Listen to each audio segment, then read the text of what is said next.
তো আমাদের ডিপার্টমেন্টের টিচারদের ব্লগের কালকে ফার্স্ট পার্টে তো সবকিছু শেয়ার করতে পারিনি, তো এটা হচ্ছে সেকেন্ড পার্ট। আর এখন যে ব্লগের শুরুতে আমার সাথে দেখছো দিদি ভাইটাকে, এটা হচ্ছে আমার সিনিয়র। এই যে মেমোরিগুলো আমি ক্যামেরাতে ক্যাপচার করি তারপর তোমাদের সাথে শেয়ার করি, আমার কিন্তু ভাই সে লাগে। আমার ব্লগে ভাই মস্তি হবে না সেটাকে কখনো হতে পারে, ব্লগের শুরুতে ভাই মস্তি স্টার্ট করে দিলাম। আজকে যেহেতু ইউনিভার্সিটিতে একটু তাড়াতাড়ি এসেছে, এনার্জির একটু কমতি ছিল, তার জন্য আমার বন্ধু আর আমি এখন একটু রেড বুল সাটাচ্ছি এনার্জির জন্য।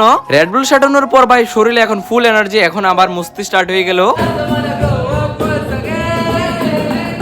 আর কিছুক্ষণ পরে শুরু হয়ে গেল প্রোগ্রাম। টিচাররা প্রথমত কেক কাট করলো, তারপর শুরু হয়ে গেল মেইন প্রোগ্রাম।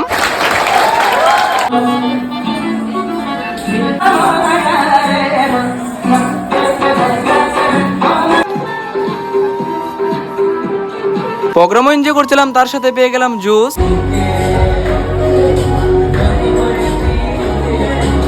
এখানে টিচারদের ব্লগ শেষ। ব্লগটা ভালো লাগলে চ্যানেলটাকে সাবস্ক্রাইব করে ব্লগে একটা লাইক করে সুন্দর একটা কমেন্ট করে দিয়ে যাও।